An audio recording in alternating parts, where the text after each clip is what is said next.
আসসালামু আলাইকুম। তো আপনারা সকলেই অবগত আছেন যে জামাতের সাথে 10টা দলের ঐক্যজোট হয়েছে। আগে 8টা দল ছিল, ইসলামী সমমনা বা এরকম দলগুলা ছিল। তার সাথে জুলাই আন্দোলনের যে এনসিপি, তারাও জামাত ইসলামের সাথে যোগ দিয়ে 2026 সালের যে জাতীয় সংসদ নির্বাচন আছে সেখানে অংশগ্রহণ করবে। তার পাশাপাশি অলি আহমেদ, বীর বিক্রম মুক্তিযোদ্ধা অলি আহমেদ, তিনি এলডিপির চেয়ারম্যান, তিনিও জামাত ইসলামের সাথে নির্বাচন করার জন্য ঐক্যজোট গঠন করেছে।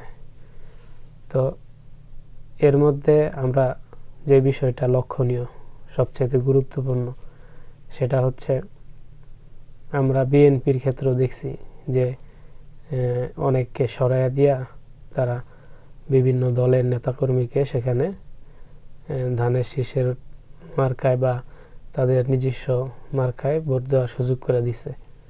তো বেশিরভাগ ক্ষেত্রে কিন্তু বিএনপির যাকে সরানো হয়েছে তারা কিন্তু সেটাকে মেনে নেয় নাই, সেটাকে মানে না। স্বতন্ত্র হিসাবে নির্বাচন করবে বা এই কাফন মিছিল, যেমন রাশেদ খান গণ অধিকার পরিষদ থেকে যিনি বের হয়ে বিএনপিতে যোগ দিচ্ছেন, সে রাশেদ খান, সে বিএনপির ধানের শীষে নির্বাচন করবে ঝিনাইদহ থেকে, ঝিনাইদহ কত আসন থেকে। তো এই ঘোষণা শোনার পরপরই সেখানকার যারা বিএনপির প্রার্থীর লোকজন আছে তারা কাফন মিছিল করছে এবং বিশাল মিছিল। তাহলে তারা এটাকে সহজভাবে নিতে পারে না। এর কারণ কি? এর কারণ হচ্ছে একমাত্র যে আদর্শ এবং সহনশীলতা। তার পরিপ্রেক্ষিতে দেখেন, আজকে এনসিপি জামাতের সাথে জোট গঠন করছে।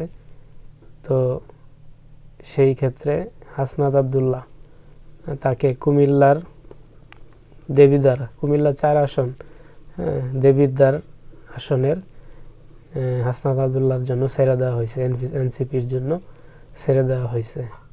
কিন্তু দেখেন, সেখানে জামাতের যিনি প্রার্থী ছিলেন তিনি তাকে স্বাগত জানাইয়া নির্বাচন থেকে সরে গেছেন। এটা কিসের মাধ্যমে হয়েছে?